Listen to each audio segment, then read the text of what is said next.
સુરતના ચોક બજાર પોલીસ મથકમાં નોંધાયેલી લૂંટેરી દુલ્હનની ફરિયાદના આધારે પોલીસે ટેકનિકલ સર્વેલન્સની મદદથી મહારાષ્ટ્રના બોઈસર ખાતેથી એક યુવતી અને તેના બનેવીની ધરપકડ કરી છે. આ ગેંગ લગ્ન કરવા ઈચ્છતા યુવકોને ફસાવી વિધિના નામે રૂપિયા 1.30 લાખ જેવી મોટી રકમ પડાવી ફૂલહાર કરી રફુચક્કર થઈ જતી હતી. આરોપીઓને પકડવા માટે પોલીસે બોઈસરના અવધનગર વિસ્તારમાં ચા નાસ્તા અને કરિયાણાના વેપારીનો વેશ ધારણ કરી વોચ ગોઠવી હતી. પ્રાથમિક તપાસમાં ટોળકી અન્ય 3 લોકોને પણ શિકાર બનાવ્યા હોવાનું ખુલ્યું છે. ત્યારે આ રેકેટમાં વધુ કેટલા લોકો સંડોવાયેલા છે તે દિશામાં તપાસ હાથ ધરવામાં આવી છે.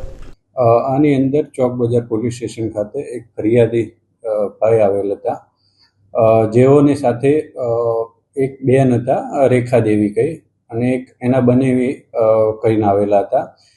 એ લોકો મળ્યા હતા અને એમને લગ્ન નહોતા થતા, એટલે એવું કહેલું કે અમારે તમારી સાથે લગ્ન કરાવવા છે. એ રીતે નક્કી કરી અને પછી ઘરે આવેલા. નક્કી થયું એ પછી બોઈસર ખાતે ગયેલા. બોઈસર ખાતે ગઈ અને ત્યાં આગળ એમને કંકુ અને નારિયેળ આપેલું અને શાદી એમની જે લગ્ન કરવાનું નક્કી કરેલું.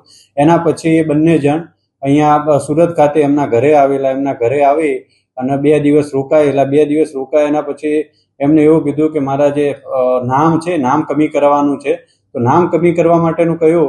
એના પછી કે હું જઉં છું ને પાછળથી આવીશ એમ એવું કહી અને પછી જતા રહેલા. એના બાદ આવેલા નહીં. વારંવાર જે ફરિયાદી પક્ષ છે એમના તરફથી સંપર્ક કરવાની કોશિશ કરેલી, પણ સંપર્ક થયેલો નહીં. એટલે એમને આવી અને અહીંયા પોલીસ સ્ટેશન ખાતે કમ્પ્લેન આપેલી. જે કમ્પ્લેનના આધારે ફરિયાદ રજીસ્ટર કરી આવી અને જે PSI નીનામાં છે એમને તપાસ આપવામાં આવેલી. તપાસ દરમિયાન એમના CDR ને બધું એનાલિસિસ કરવામાં આવે. ટેકનિકલ એનાલિસિસના આધારે એવું નક્કી થયું કે જે આ જે ફરિયાદી છે એમની સાથે જે લગ્ન કરવાની લાલચ આપી અને જે બેન અને એક બીજા ભાઈ જે બંને આવેલા છે તે મહારાષ્ટ્ર બોઈસર ખાતે છે. તો એ બેઝ ઉપર એક ટીમ મોકલવામાં આવી મહારાષ્ટ્ર બોઈસર ખાતે. ત્યાં જઈ જે PSI છે ત્યાં જઈને જે જગ્યાએ વધારે પડતી એની જે હિલ ચાલનું લોકેશન હતું ત્યાં જઈને એમને એવું કહેલું કે અમે ત્યાં એમના વતનથી આવેલા છે, ઉત્તર પ્રદેશથી આવેલા છીએ અને સોનુ ગુપ્તાનું કામ છે એમ. એટલે કે સોનુને ચાની કેટલી વાર બધા ઓળખતા હતા. એટલે આવેલા છે ને અમારો ફોન સ્વિચ ઓફ થઈ ગયો છે, તો અમારે એમને જવું છે એમના ઘરે. તો કે અહીંયા બિસ્ટોલ પીવે છે તો બિસ્ટોલ લેવા માટે આવશે.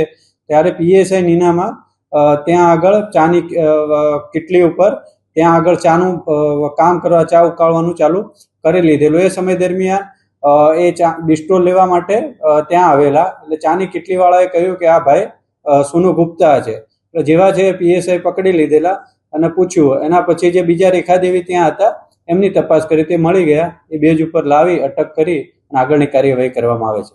એમની પાસેથી 1,10,000 રૂપિયા લઈ ગયા છે, જે લગ્ન કરવાની લાલચ આપી અને એના માટે 1,10,000 લઈ ગયા છે. અને પગમાં પહેરવાના ઝાંઝર એ આમને આપ્યા હતા ફરિયાદી પક્ષે. આના સિવાય હજી સુધી કોઈ બીજી ફરિયાદ આવી નથી કે મારા ધ્યાન ઉપર હજી આવી નથી. તપાસ આગળની ચાલુ છે. લોકોને કોઈ પણ આવી રીતે જેના લગ્ન થતા નથી એ લોકોએ પહેલાં તપાસ કરવી જોઈએ, એનું બેકગ્રાઉન્ડ જાણવું જોઈએ અને લગ્ન છે રજીસ્ટર કરાવવા જોઈએ. ખાલી ફૂલહાર કરી અને એવું માની નથી લેવાનું કે આ લગ્ન થઈ ગયા છે.